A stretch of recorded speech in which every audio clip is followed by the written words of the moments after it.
Ce que je retiens de ce monsieur... Donc, qu'est-ce qui vous retient chez lui? Beaucoup de gens... Parce qu'aujourd'hui, c'est lui qui est au pouvoir, on peut le dire, c'est votre frère. Vous pouvez quand même suivre les sons. Machiamoumenou, les sons. Non, mais ça, c'est réducteur. C'est pas congolais, ça, comme réflexion.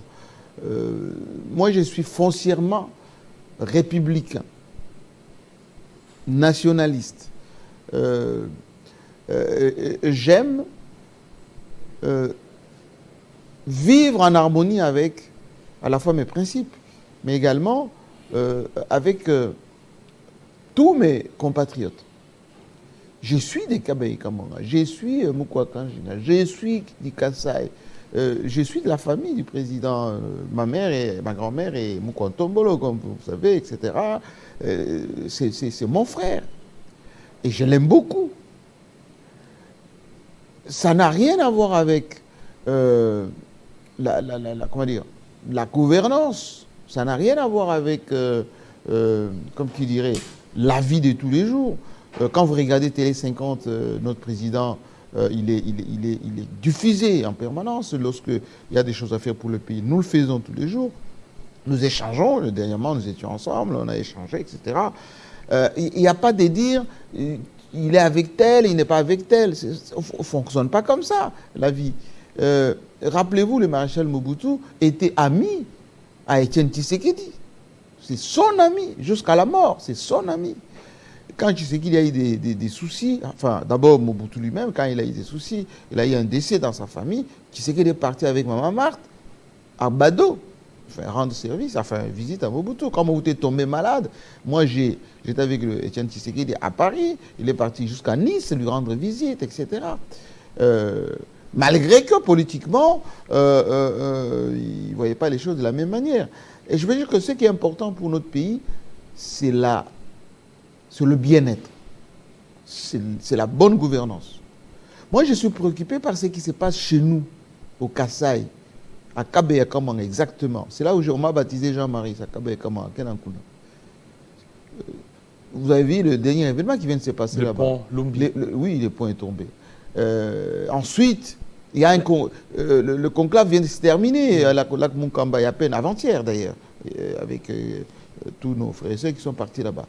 Où est l'engagement des nôtres qui ont aujourd'hui la signature, qui ont aujourd'hui la possibilité de développer ces terroirs autrefois oubliés, comme qui dirait, mis de côté depuis. Donc moi je suis préoccupé par ça. Je suis préoccupé par le deuxième mandat du président Tshisekedi. Il faut que ça soit une réussite. Il faut qu'il puisse partir de tous ces gens qui ont plombé son premier mandat. Et qui sont venus le flatter, qui sont venus lui raconter des histoires pour diaboliser les autres, notamment à Joseph Kabila, qui était son partenaire privilégié, pour qu'il puisse réussir à la fois son premier, son deuxième mandat, qu'il laisse les choses importantes dans ce pays. Ils sont venus raconter des sornettes. Aujourd'hui, notre président éprouve des difficultés parce qu'on lui a raconté des choses. Dans une interview, il a même dit qui regrettait cette séparation. Donc, les gens qui posent ce type de questions, ils se trompent de discours. Il faut aider le président Tshisekedi à réussir ce mandat avec une bonne équipe, avec des gens qui travaillent, avec des bons partenaires comme Joseph Kabila, qui connaît la réalité de ces pays, qui connaît les hommes, qui connaît les fonctionnements, qui a une certaine, on va dire, profondeur dans la manière de faire des choses. Donc, voilà, la réponse à votre question, JMK n'a pas quitté tel pour rester avec tel ou avec... Non, moi je fonctionne en tant que Congolais. Moi je ne demande pas aux gens, vous êtes d'où, vous êtes, votre nom de famille c'est quoi. Non, c'est pas ça. Compétence, adaptabilité dans le travail, l'amour de notre pays. Voilà, c'est comme ça qu'il faut fonctionner. Alors, vous retenez quoi de Joseph Kabila? Joseph Kabila, peu de gens maîtrise ce qu'il a en réalité. C'est un homme profondément bon. Profondément. Oui, c'est un homme exceptionnel dans ce sens qu'il est extrêmement intelligent. Je dis bien extrêmement intelligent. Moi, je l'ai vécu, je le vis encore. C'est un homme, d'abord, qui a une capacité d'analyse, et des prospectives très développées. C'est quelqu'un qui a une maîtrise d'abord de sa personne en tant qu'individu, mais aussi la maîtrise des événements. Vous savez, il était tellement provoqué, on l'a tellement poussé à la faute, comme dirait l'autre, qu'il n'a rien fait. Enfin, il s'est contenu pour ne pas faire des choses. Rares sont les gens qui peuvent faire des choses comme ça. Poussé même à la révision constitutionnelle. J'ai dit pousser à tout. Vous savez que Joseph Kabila, quand il gérait le pays, à un moment donné, il y avait des flatteurs, là, les Ming Raïs, tout ça, Kabila Totondioté, qui venaient raconter, ils disaient non, il faut changer la constitution. Il y en a même un d'ailleurs, professeur d'université, qui a écrit un livre, il faut absolument changer cette constitution, sinon l'État n'existe pas. Lui, il est resté droit dans ses votes. Il savait qu'il allait respecter la Constitution. Il savait que un pouvoir, on y entre et puis on y sort. Hein, comme me dit d'ailleurs Guy Mwadjanvita, l'actuel Premier ministre de la Défense, l'après-pouvoir existe. Il faut que les gens mettent ça en tête. L'après-pouvoir existe. Et ça, je salue Guy Mwadjanvita, avec beaucoup de maîtrise et d'humilité. Vous voyez? Et Kabila est comme ça. C'est quelqu'un parfois qui sort de l'habit du pouvoir, qui observe le pouvoir et qui dit on peut se passer de ça. Rares sont des gens qui font comme ça. Joseph Kabila, c'est un homme qui est sensible à la peine. Vous savez, beaucoup d'opposants, pendant qu'ils géraient le pays, une fois qu'ils tombent malades, dès que Kabila apprend qu'il est tel est malade ou qu'elle a perdu quelqu'un de sa famille, il est dans une situation de détresse, il l'instruit. Il dit non, il faut aller aider. Il faut aller assister. Et lui-même vérifie derrière. Est-ce que c'est fait? Parfois, il ne dit rien, il fait seulement. C'est quelqu'un, contrairement à ce que les gens ont raconté, qui ne sait pas ce qu'on appelle tuer. Il ne sait pas. Non, il ne sait pas ce que c'est. On lui a attribué énormément de choses fausses. Il a été diabolisé. Oui, des choses fausses. Oh, Makobola, oh, machin, oh, tel opposant, oh, Chébé, tout ceci, rien du tout. Aujourd'hui, on le vit avec notre président. On attribue à Félix Tshisekedi beaucoup de choses. Oh, il a tué tel, il a fait ceci, il a massacré. Un président de la République, c'est rare qu'il prend son téléphone, qu'il appelle quelqu'un, allez tuer Kingandi. Faux. Il peut y avoir des excès des ailes. Les zélés, là. Oui, des gens qui, voilà, ils disent non, non, ça c'est pour faire plaisir au président, on va faire telle chose. Et puis, lui-même, il apprend seulement. Ah, tel est mort. Qu'est-ce qui s'est passé? La question qu'ils posent souvent les présidents, que ce soit l'ancien ou l'actuel, qu'est-ce qui s'est passé? Maintenant, on lui présente une situation. Oh non, c'était comme ça, ce type-là faisait ça. Bon, maintenant que c'est fait, qu'est-ce qu'il faut faire? Et les gens essayent maintenant d'habiller les choses, etc. Et donc, qu'est-ce que je peux retenir de ce monsieur? C'est quelqu'un qui aime ce pays, qui veut que ce pays reste entier.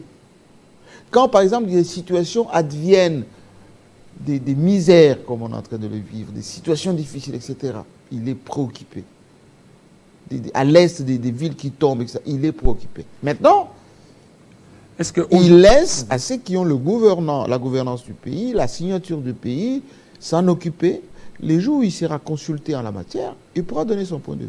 Voilà. Aujourd'hui, avec la situation d'insécurité dans l'Est, on pourra faire appel à lui pour qu'il puisse certainement jouer les bons offices. Mais c'est ce que dit la Constitution.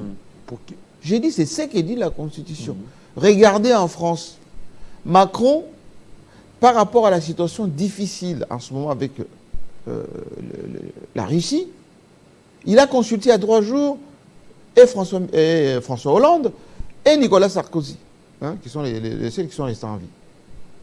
Regardez aux États-Unis, Biden, il consulte Bush, il consulte Obama.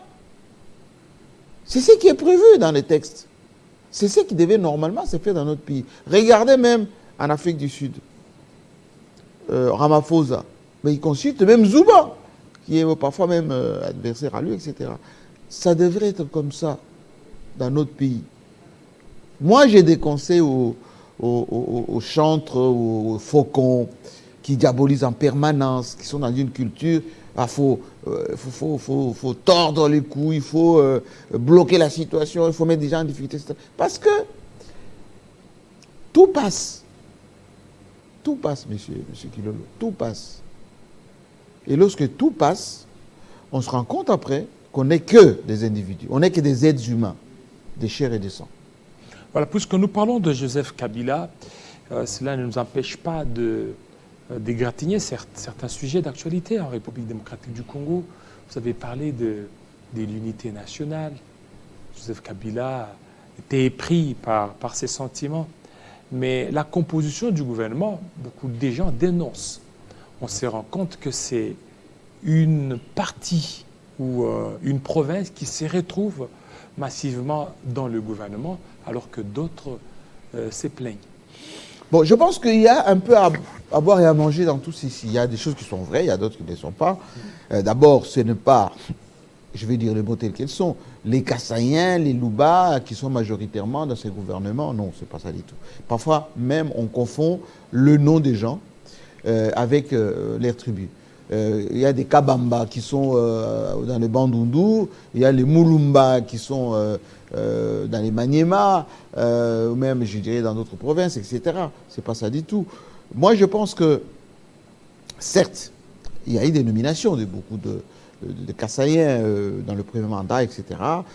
Tout ceci était tout à fait naturel parce que ça faisait tellement longtemps que ces gens étaient un peu marginalisés que Félix Tshisekedi a pensé qu'il pouvait rendre un peu l'ascenseur, pour ne pas dire corriger l'histoire. Il l'a fait, chapeau à lui. Maintenant, il n'a pas été rétribué correctement. Il n'y a pas eu retour d'ascenseur d'une manière correcte. D'épargne mes propres frères. Ça, je le dis avec beaucoup de sincérité. Beaucoup ont pensé que, oui, on nous a nommés, mais il faut donner le résultat. Il faut servir. Parce que Félix Tshisekedi a fait sa part. Il aurait fallu que les autres fassent la leur, ce qui n'a pas été le cas.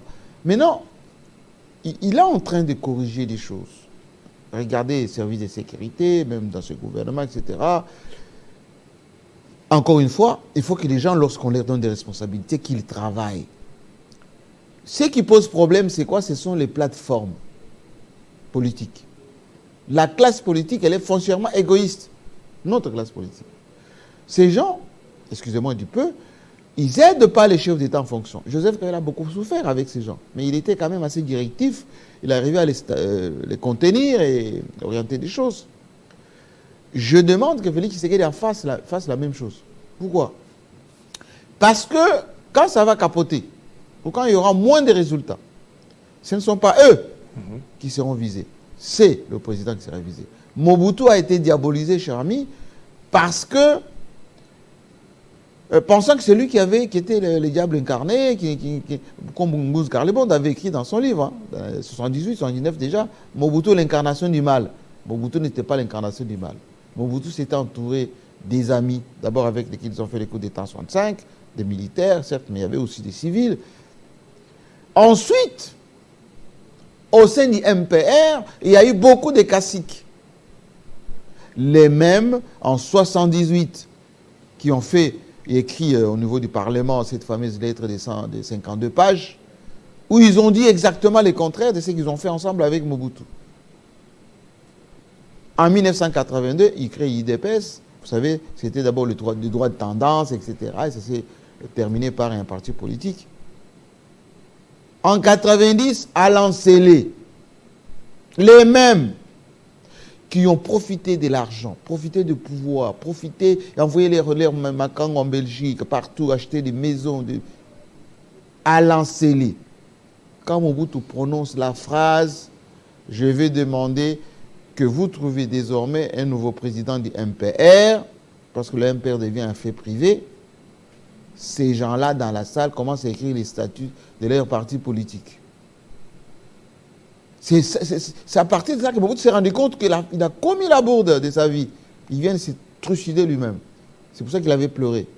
C'est l'émotion que, voici les gens avec lesquels nous avons cheminé ensemble. Je leur dis qu'on puisse faire de la démocratie.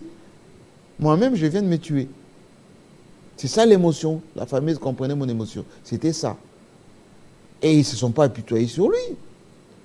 Sur la route de l'Ancélé, ils ont fait leur parti politique. Les lendemains, les communiqués ont commencé. Et vous avez vu comment il a été invectivé à la conférence nationale, jusqu'à fuir Kinshasa, jusqu'à rester à Kawele là-bas. Kabila père, Kabila fils, ils ont vécu la même chose. Tshisekedi, Félix, Antoine, Tshilombo, le fils de son père, risque de vivre la même chose avec ces gens. Regardez comment ils commencent maintenant à négocier l'investiture de Mme Toulouka. Toulouka, Judith. Oui, Vital Kamere était hier chez le président Boudjino. Monsieur le président, ne vous inquiétez pas. Il y aura une investiture avant le 12. Les 10 ou les 11, on va l'investir, etc. Mais ça murmure dans les chaumières, très cher ami. C'est en train de dire, oui, mais on ne va pas le faire comme ça, on ne s'est pas retrouvé. Madame la Première ministre n'a pas encore touché à l'argent, elle ne gère pas l'argent. Où est-ce qu'on va trouver l'argent pour leur donner? Kabila Giza son temps, ces gens vont vous coûter très cher. Et regardez, avant même d'investir la Première ministre, les gens veulent que l'argent circule. Mais Félix Tshisekedi sera obligé de leur donner l'argent. Parce que ils vont le faire chanter. Pendant 1 an, il ne pourra pas dissoudre l'Assemblée nationale. Ces gens-là, ils vont rester là-bas. Pendant 1 an, ces gens ils vont essayer de tourner Kazakh.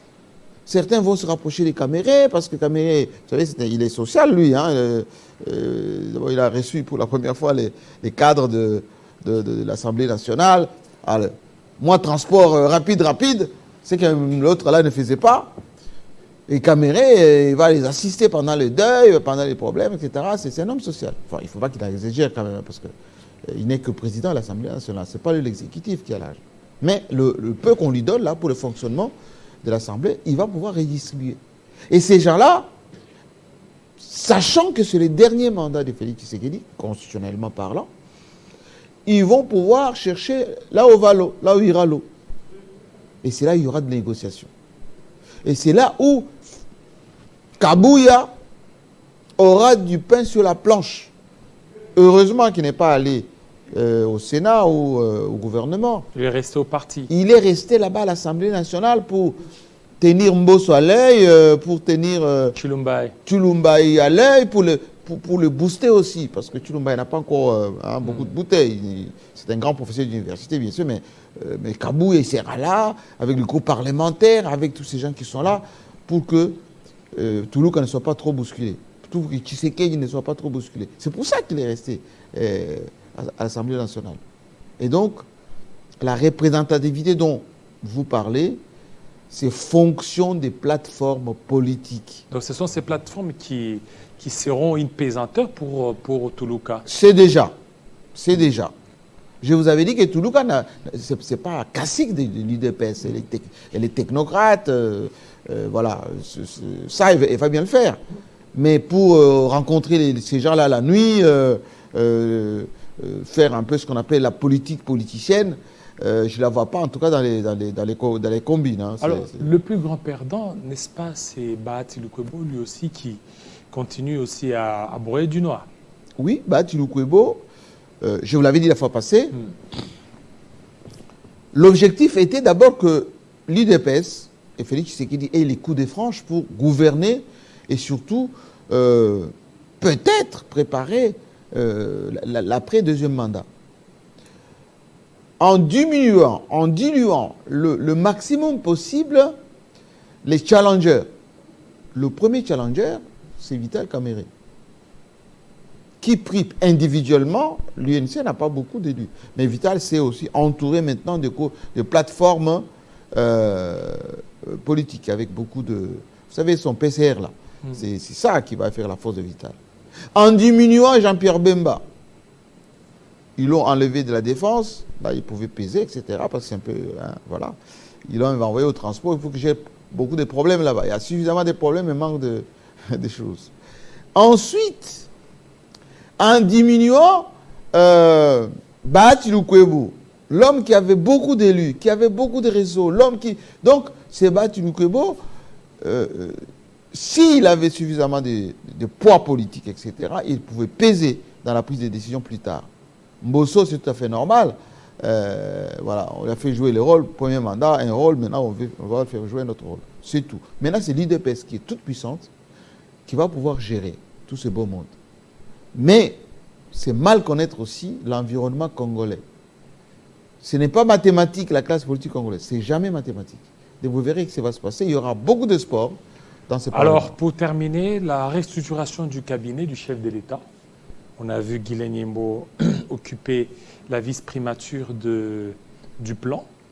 Alors, cette fois-ci, il faut qu'il y ait d'autres directeurs de cabinet.